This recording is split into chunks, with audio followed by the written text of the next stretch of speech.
Hey, this is Laura Workala with Sewing Genius on YouTube, and I thought I'd show you another way to hem your pants, especially if you don't need to take up a lot. These are corduroys that I'm having for a friend of mine, and they don't need a lot taken off. It was 1.5 inches shorter. And in order to do a rolled hem like this, which is about 5/8 of an inch wide, which means you need 1.25 inches of material. That meant that I'd have to take the hem out, and I really didn't want to have to do that. And I was not going to take and just fold them up to the inside and have a big thick ridge right here. No, it doesn't work that way for me. So anyway, so I decided to do something that I've done before, like actually the jeans I'm wearing right now have hem facing, but I did it out of some fun fabric, and so it's like my little secret. But I did that because I cut too much off my pants, and it was like, oh man, I cut too much off. What do I do? So this is another option in case you cut off a little too much, because it's only going to take up about 3/8 of an inch seam allowance at the bottom instead of 1.25 inches, which this hem would take. I'm going to do another video on how to reduce the bulk at these thick side seams too, but not today. So anyway, I'm just going to give you a preview of what this is going to look like. See, here's that. I've already got this one ready to go, and to top stitch, I'll be top stitching near the inside edge here. I happen to have a lot of packages of bias tape, and I would use the extra wide double fold bias tape or just single fold wide bias tape. Single fold wide bias tape is like this, okay? Double fold is they take it and they fold it in half one more time. So either one will work because it gives you about 1 inch hem. Wright's bias tape extra wide double fold. That's what I'm using, okay? Plenty in here, 3 yards to do lots of pants if you need to. Okay, so what I did is that little bit that I took off here, I imagine that's on there, okay? And I took my gridded ruler and I marked where I was going to cut. Okay, let me show you something. When you open this up, of course this is dark. Let's hope that we can see. Yeah, you can see those little flaps. The distance from here to that edge right here is about 3/8 of an inch, okay? So if I need to shorten these pants 1/2 inch, I need to leave 3/8 of an inch in order to have a seam allowance to sew this to. So that meant that instead of cutting off 1.5 inches, I would cut off 1 to 3/8 inches less. Oh, sorry, the ruler's around the wrong way. So if it's 1.5 and I need to cut off, I need to leave 3/8, I can move over 3/8. I need to cut off 1.125 inches. Okay, so sorry about the math, but that's kind of how it is. The bottom of this hem is not straight. It's like it's kind of bulged. And so what I did is I straightened it out. I put the ruler on here and did my 1 1/8 mark with my chocolate liner. That works so nicely like that. And then I put the ruler here and cut across with my rotary cutter. One thing that helps to get a really even hem is when you do mark and cut is put the seams together and then mark and cut across versus flat like this with the seams on either side. It just works better, okay? So, all right, so I'm going to show you how I sew and prep this one. I don't have a free arm on my machine, and so, but you know what? You don't have to have a free arm to do pretty much all the sewing that you need to do. It works if you just know how to manage things. I'm gonna be sewing inside the leg here because I don't have a free arm, okay? I like to do my join at the inside leg. So, sorry about the bouncing light. I attach my phone to a light, so sometimes I bump it and it bounces. Okay, this is the inside leg seam right here. I'm gonna start, I think I'll start just before it, okay? Now I'm gonna take this right here. Let me show you a trick to getting the right amount of bias tape, okay? I'm gonna fold this over about 1/2 inch, like that. And I want the seam not to be right on top of the seam. I'm gonna put it right there. Actually, I'm jumping around. Try and follow me.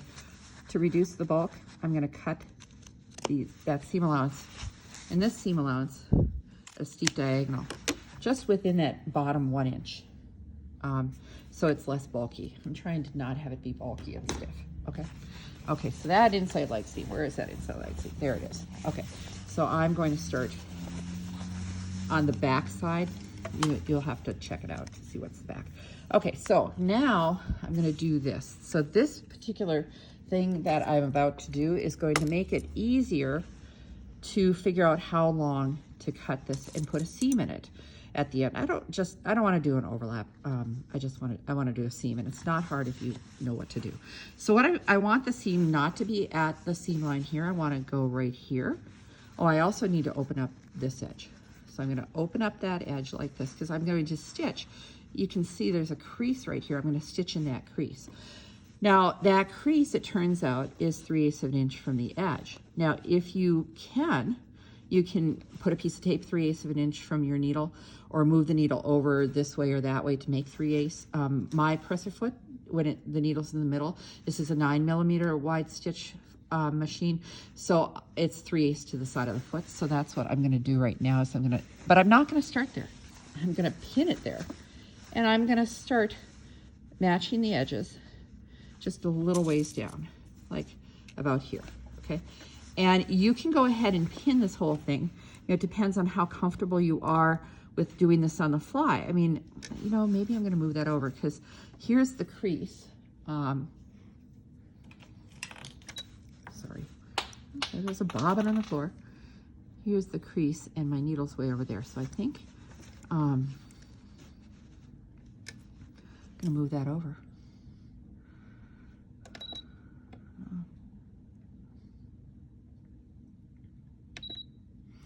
Something's going on with my machine. What did I hit?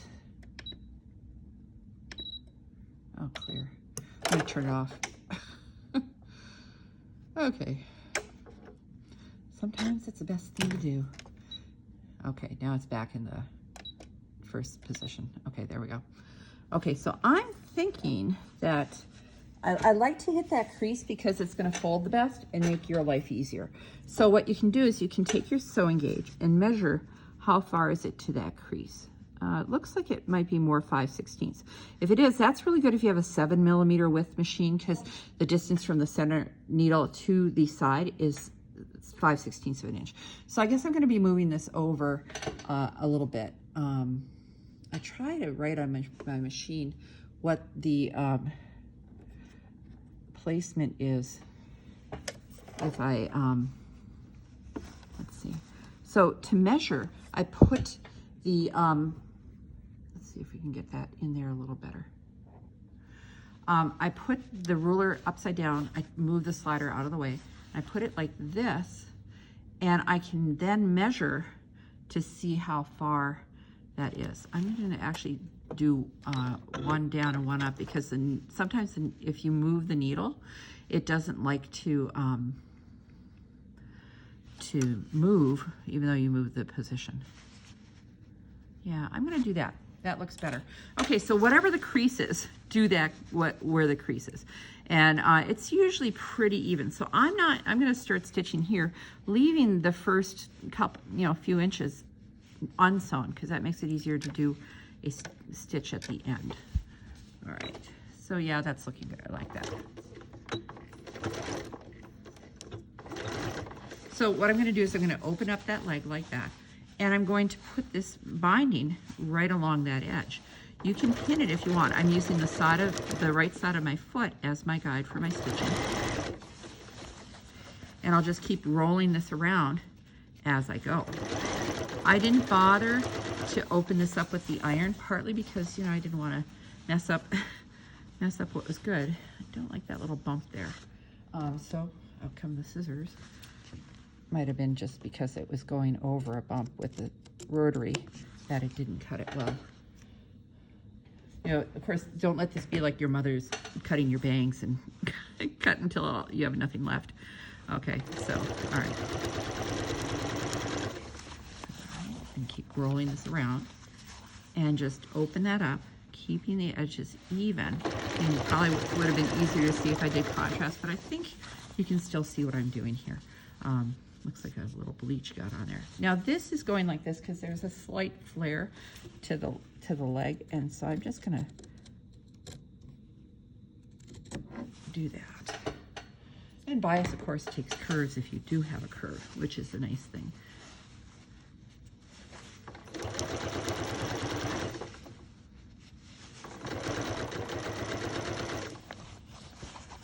Okay, I'm going to stop very, very soon so that I can then sew the ends together. All right, so I'm going to go like that, and I'll do a little back stitch, cut the thread. Now let me show you how we do this join. Okay, so I'm going to open this up, and like that. Okay, now I'm going to go here and lay that down so it's flat. Okay, like that. And if you look here, this is folded over. Okay, I need to include a seam allowance for these two ends to be sewn to each other.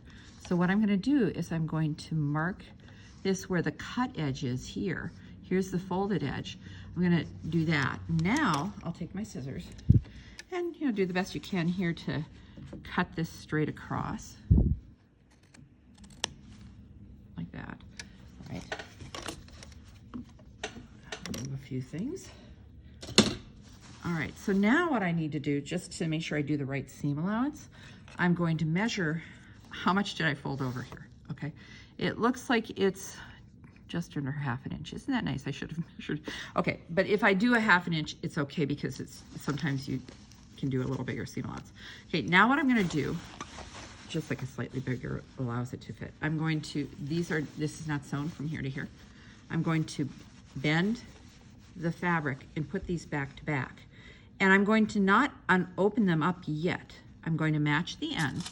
I'm going to put a pin in the middle because I want these folds here to match up the best they can. Let's see if I like that. I think I need to move that over just a tiny bit. There we go. I'll put the pin in there. Now I'm going to open up this fold back here and this fold here and pin here. Okay. Then I'm going to open up this fold and this fold like this. Like that. And pin those. Okay. Let's see. 1/2 inch is 2.0. I write on my machine the needle position for how far it is from the side of the foot. If I put it in 2.0, that's the needle position for 1/2 inch. So I can use the side of the foot as my guide. So that's the nice thing. All right, so now, let's see. I'm gonna do that in a little back stitch.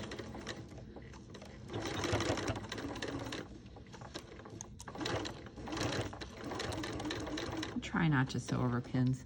You hit a pin with your needle, you should change it because you're blunting that needle. And if you blunt the needle, there's a good chance that you are going to be poking holes in your fabric and weakening it. Okay, so there is a seam line now. Of course, everything's black on black. Would have been good to do this video with like colors that show shadow better. Okay, so I just drew a line where that is. Oh, that's pretty good.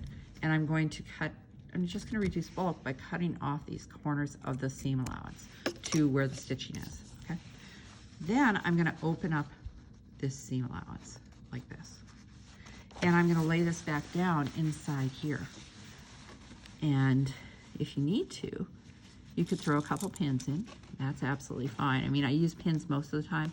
And most of my students, I recommend using pins, and I use pins quite often too. You know, some things I sew on the fly, but I'm trying to teach you something, and you know, most people that are online looking for instruction need to use pins because you know it saves you from a lot of trouble.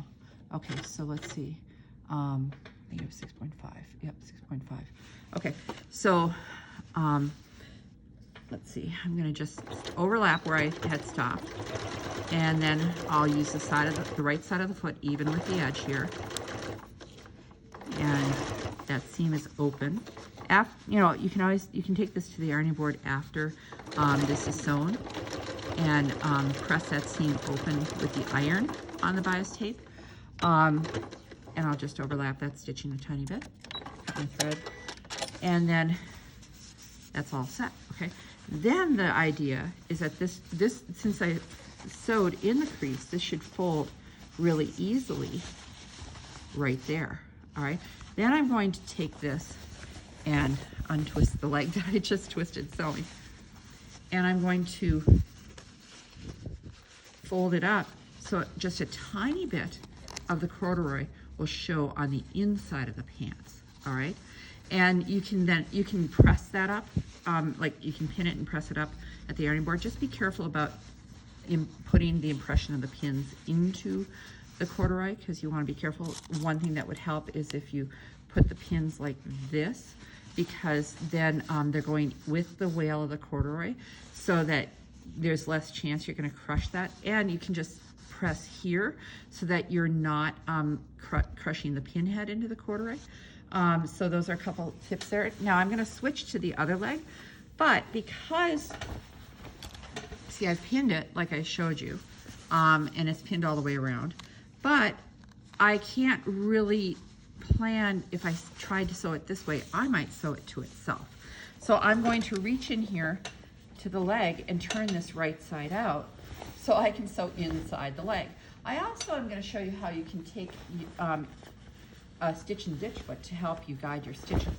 There are a variety of ways to guide your stitches close to an edge. Anytime you do a hem, the stitching, sorry about that, stitching is always closest to the inside edge. So if you look, I don't know if you can see this, here, the stitching is right here. It's hard to see because it blends so well, but the stitching, up there, that might be better.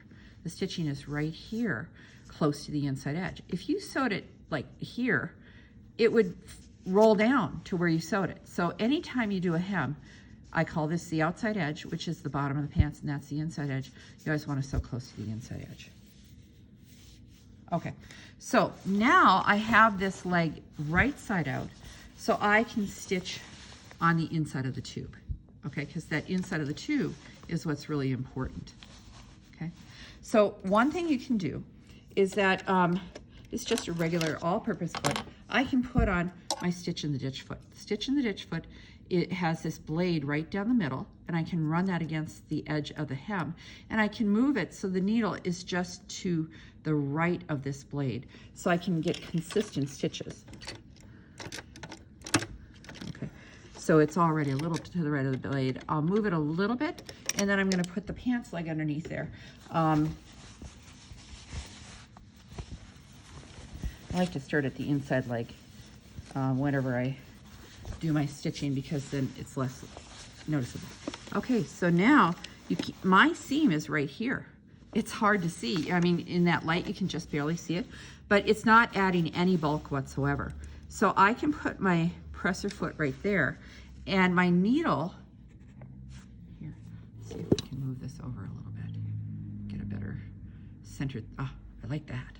Okay, so I mean, this blends really well because this is dull and this is dull, but I've got this right against the edge here, and it looks like the needle is in a great place. I might even move that over just a tiny bit. Yeah, I think that's good.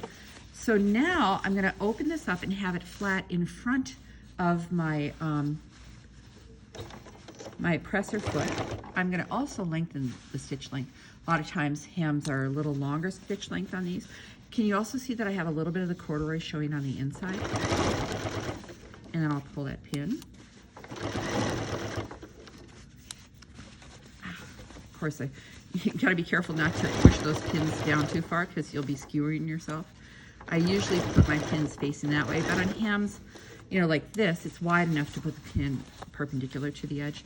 Now, the reason to put the pin perpendicular to the edge is that if you forget to pull a pin, the machine will hopefully hop over it. And I keep poking myself on those pins sticking out. Now here it's going to bump against the seam. See, there's a seam here. I can lift the presser foot and let that blade sit on top of it like that, so it doesn't push and get caught. Okay. All right. Again, I keep rolling the leg around like that so that I can keep sewing inside and not sew it to itself, which is not a good thing. So like that, and like that.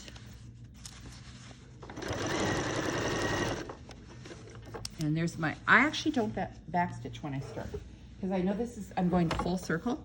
So I did not backstitch because, you know, it's just going to be an extra amount of thread showing. So I backstitch now when I come around. And that seems not going to get caught by that. Okay, so I just have to go back like 3 stitches. And that's enough to hold it. You know, it's not like a seam. Well, three stitches is enough for most anything, okay? So now, see, I've got a line of stitching there, and it's a nice, flat, even hem, and it will wash and wear just as well as if I did a regular hem. And I can press it to get rid of this line from when the bias tape was folded in half. So anyway, I hope that that's a helpful way for you to machine hem some pants of yours. You can even do it with jeans. I'm wearing, like I said, I'm wearing jeans that happen to have that same treatment. Thank you.